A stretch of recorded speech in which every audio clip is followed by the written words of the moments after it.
वृंदावन की पवित्र भूमि, जहां हर कण में राधा रानी और श्री कृष्ण की महिमा बसती है। यह कहानी है एक छोटे से मुस्लिम लड़के की, जिसकी भक्ति ने सबको चौंका दिया। वृंदावन में एक मुस्लिम परिवार रहता था। उनका एक छोटा सा बेटा था, जो रोज स्कूल जाया करता था। उसके स्कूल जाने के रास्ते में एक मंदिर पड़ता था। मंदिर में विराजमान थे श्री कृष्ण बांसुरी बजाते हुए, और उनके साथ थीं राधा रानी, जिन्हें वृंदावन में प्यार से लाडली जी कहा जाता है। पहले दिन लड़का बस का इंतजार करते करते मंदिर की ओर देखने लगा, और जैसे ही उसकी नजर श्री कृष्ण और राधा रानी पर पड़ी, वो बस देखता ही रह गया। बस आ गई, बच्चे चढ़ गए, लेकिन वो वहीं खड़ा रहा। धीरे धीरे ये उसका रोज का नियम बन गया। वो बस छोड़ देता और मंदिर के सामने बैठकर बस दर्शन करता रहता। एक दिन घर आकर उसने पूछा, माँ, ये मंदिर क्या होता है? माँ बाप ने कहा, ये हमारे धर्म का नहीं है, तुम वहां मत जाया करो। लेकिन उसका मन कहाँ मानने वाला था। दूसरे दिन उसने फिर बस छोड़ दी। फिर वही मंदिर, वही दर्शन।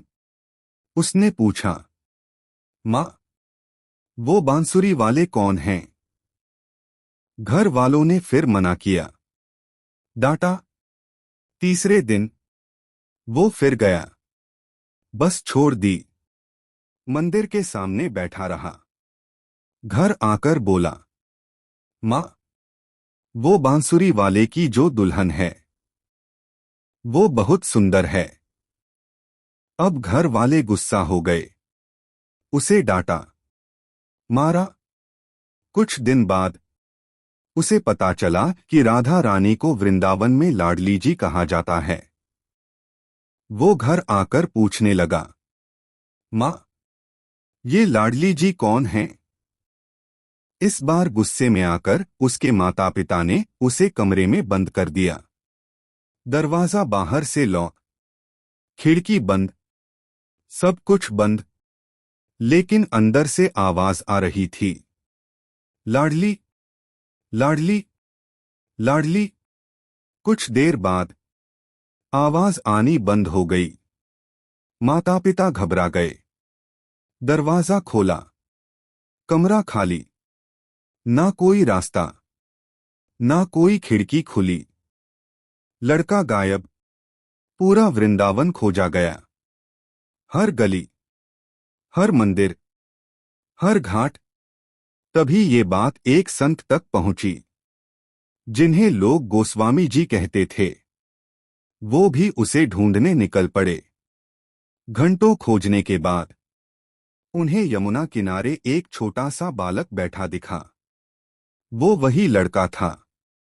वो शांत बैठा था, आंखें यमुना की ओर, और होठों पर बस एक ही नाम, लाडली, लाडली। तभी अचानक एक दिव्य सुंदर कन्या वहां आई। उसके चेहरे पर अलौकिक तेज था। उसने लड़के को फल दिए और बोली, तू कब से बैठा है? कुछ खाया नहीं? ये फल खा ले, लाडली जी ने भेजे हैं। लड़के ने एक बाइट खाई और कहा, मुझे लाडली जी से मिलना है। कन्या मुस्कुराई, रात में मैं आऊंगी और तुझे उनसे मिलवाऊंगी। रात हुई। गोस्वामी जी दूर बैठकर सब देख रहे थे। जैसे ही लड़का लाडली नाम लेता, वो पूरी तरह मौन हो जाता। अचानक वही कन्या फिर आई, लेकिन इस बार उसका स्वरूप और भी दिव्य था। उसने लड़के का हाथ पकड़ा और उसे अपने साथ ले जाने लगी। जैसे ही गोस्वामी जी ने पीछे मुड़कर देखा, दोनों गायब हो चुके थे। कहते हैं, वो कोई साधारण कन्या नहीं थी, वो स्वयं राधा रानी थीं, जो अपने सच्चे भक्त को अपने साथ ले गईं। यमुना किनारे से जब वो लड़का और वो दिव्य कन्या अचानक गायब हो गए, तो गोस्वामी जी आश्चर्य में पड़ गए। उनकी आंखों में आंसू आ गए, क्योंकि वे समझ चुके थे ये कोई साधारण घटना नहीं थी। अगली सुबह पूरा वृंदावन इस खबर से गूंज उठा। एक लड़का जो कल तक यमुना किनारे बैठा था, अचानक गायब हो गया। लड़के के माता पिता भी वहां पहुंचे। रो रो कर उनका बुरा हाल था।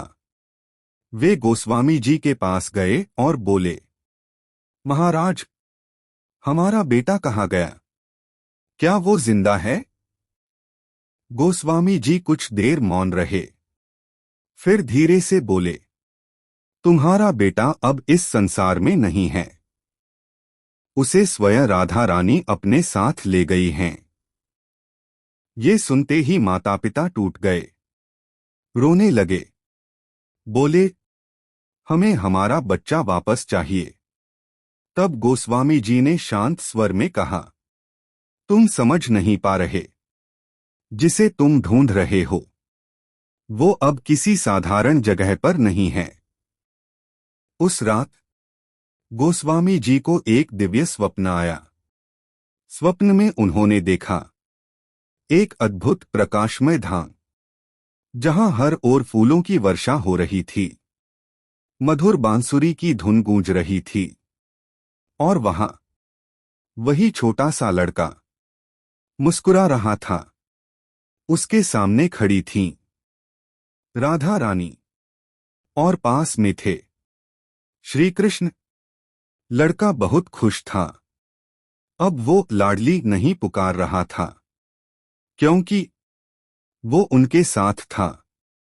स्वप्न में गोस्वामी जी ने पूछा, लाडले, तुम यहां कैसे? लड़का मुस्कुराया और बोला, मैं तो बस लाडली जी को पुकारता था। उन्होंने खुद मुझे अपने पास बुला लिया। फिर उसने कहा, मैं अब वापस नहीं जाऊंगा, यहीं रहूंगा इनके साथ।